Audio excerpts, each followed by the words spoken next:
प्रिय मित्रांनो, इयत्ता 9वी मराठी आंतरभारती म्हणजेच मराठी संयुक्त या पुस्तकातील धडा क्रमांक 12 अबू खानची बकरी आपल्या समोर सादर आहे. लेखक आहेत डॉक्टर झाकीर हुसेन. जन्म सन 1897, मृत्यू सन 1969. भारताचे तिसरे राष्ट्रपती व ख्यातनाम शिक्षण तज्ञ. अर्थशास्त्र या विषयात PhD. स्फटिकांचा व चित्रविचित्र खड्यांचा संग्रह करणे हा त्यांचा आवडता छंद होता. ते ग्रंथप्रेमी होते. जर्मन भाषेमध्ये त्यांनी महात्मा गांधी यांचे चरित्र लिहिले असून द डायनॅमिक युनिव्हर्सिटी या नावाने त्यांची व्याख्याने प्रसिद्ध आहेत. स्वातंत्र्याचे मोल प्राणापेक्षाही मोठे असते हे बकरीच्या कथेतून सांगत स्वातंत्र्याचे महत्त्व प्रस्तुत पाठातून लेखकाने व्यक्त केले आहे. हिमालयाच्या पायथ्याशी वसलेले अल्मोरा हे लहानसे खेडेगाव. तेथे अबू खान नावाचा एक म्हातारा गृहस्थ राहत होता. तो एकटाच असल्यामुळे नेहमी 1-2 बकऱ्या पाळायचा. त्यांच्यावर जीवापलीकडे प्रेम करायचा. बकऱ्या म्हणजे त्याचा जीव की प्राण. बकऱ्या जणू त्याची अपत्ये. तो त्यांचा पिता. अबू खानने आपल्या बकऱ्यांना कल्लू, मंगलिया, गोणारी, हुकुमा अशी गमतीची नावे दिली होती. त्यांच्यात अबू खानचा सारा दिवस जाई. तो त्यांना खाऊ पिऊ घाली, त्यांच्याशी बोले, त्यांना गोष्टी सांगे, त्यांच्यासोबत दर्याखोऱ्यातून, रानावानातून, शेतातून हिंडे फिरे. संध्याकाळ होऊ लागली की तो सर्व बकऱ्यांना घरी आणि सोप्यात बांधी खाऊ पिऊ घाली. रात्रीच्या वेळी कुठे बाहेर जाऊ नये म्हणून डोळ्यात तेल घालून तो त्यांना जपत असे. त्या डोंगरात एक क्रूर लांडगा वावरत होता. बकरी दिसली की तो झडप घाली, मारून टाकी व खाऊन फस्त करी. म्हणून अबू खान आपल्या लाडक्या बकऱ्यांना खूप जपायचा. अबू खानने कितीही चांगले खाऊ पिऊ घातले, जीव लावला, काळजी घेतली तरी बकऱ्या मात्र संधी मिळेल तेव्हा डोंगरावर चरायला जात. अबू खानची उत्तम बर्दास्त किंवा लांडग्याचे भय त्यांना डोंगरात चरायला जाण्यापासून कधीही परावृत्त करू शकले नाही. दरीत गेल्यावर त्या परत येण्याचा प्रयत्न करत नसत. डोंगर दऱ्यातून मनसोक्त हिंडायचे, मनमुराद चरायचे, मोकळेपणाने हुंदडायचे, खेळायचे, बागडायचे.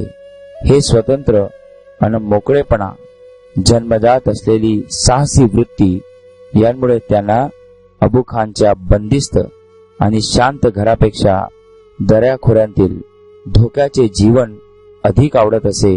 यात नवल काय? अबू खानला मात्र याचे नवल वाटायचे. दुःख सलायचे.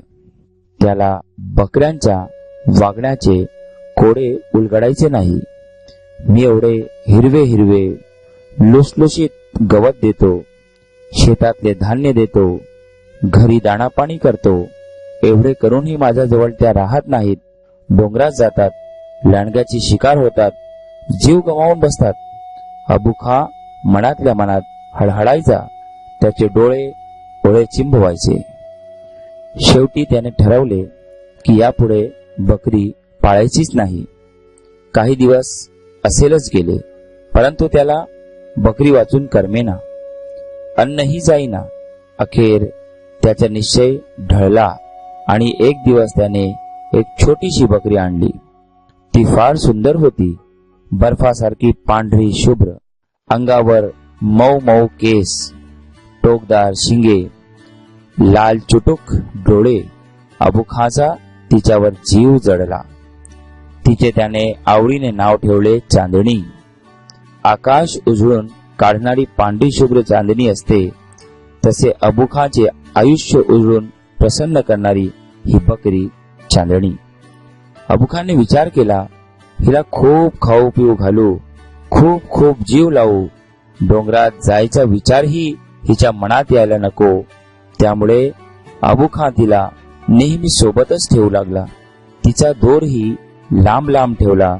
तिला मोकळेपणाने हिंडता येईल, मनसोक्त चरता येईल. घर तुरुंग वाटणार नाही. धोका नको म्हणून घराभोवती चांगले मजबूत बांबूचे कुंपणही घालून घेतले. चांदणीही तिथेच रमली. अबुखालाही आपले प्रयत्न सफल झाल्याचे समाधान मिळाले. त्याला वाटले, चांदणी आता आपल्याला कधीही सोडून जाणार नाही. ती येथे रमली.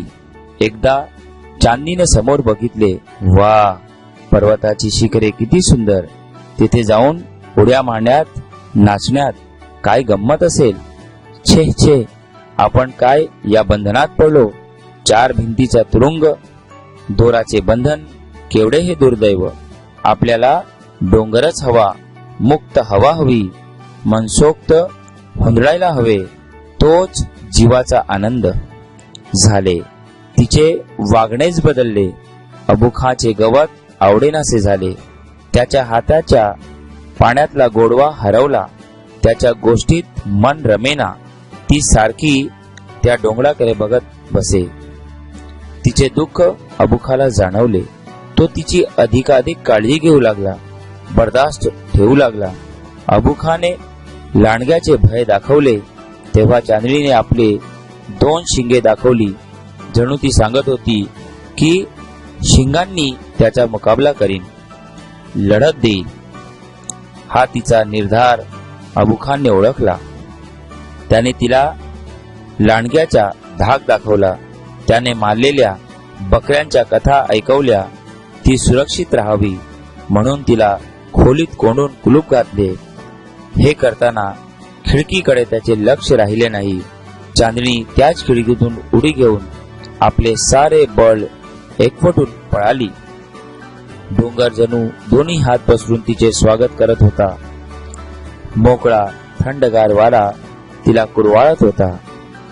इथे 4 भिंती नाहीत, कुंपण नाही, दोराचे बंधन नाही, नजरेचा पहारा नाही. सारे कसे मुक्त, मोकळे, आनंदी, मनाला हवेसे वाटत असते तसे. चांदणी त्या वातावरणात हरवून गेली. नाचली, खेळली, हुंदडली, गायली. दुपार झाली. मेंढ्या बकऱ्यांचे कळप आले गेले. मेंढपाळाने हाकलत नेले. चांदणीला असा कुठलाच कळप व बंधन आता नको होते. हा मोकळेपणाच तिला लाख मोलाचा होता. हळूहळू अंधार पडू लागला. दरीतून अबुखाची तिला बोलवणारी शीळ आली. चांदणीने तो मोह टाळला. रात्र झाली. झुडपातून घुरघुर आवाज पुन्हा पुन्हा आला. 2 खुंची डोळे चकाकू लागले. चांदणीला लांडग्याचे स्मरण झाले. त्याच्याशी प्राणपणाने झुंज देत आपला जीव गमावणाऱ्या बकऱ्यांच्या कथा आठवल्या. आपण भेकड नाही, शूर आहोत. आपल्यात ही बळ आहे, शिंगे आहेत, झुंज द्यायला हवी. जय पराजय काय होईल ते हो, सर्वस्व पणाला लावू असे तिने ठरवले. लांडगा झडप घालायला आला. चांदणी सामोरी गेली. तिच्या त्वेष व धैर्य पाहता ती वाघिणीच दिसू लागली. दोघांची लढत लागली. ती खूप वेळ चालली. रात्र सरत होती. चांदणी सूर्योदयाची वाट पाहू लागली. शेवटी कोंबडा आरवला. चांदणी रक्तबंबाळ होऊन पडली. झाडावरील पक्षी हे सारे पाहत होते. त्यांच्यात चर्चा सुरू झाली. कोण जिंकलं? बहुतेकांना लांडगा जिंकला असे वाटले. एक शहाणा पक्षी म्हणाला, नाही, ही झुंज चांदणीने जिंकली.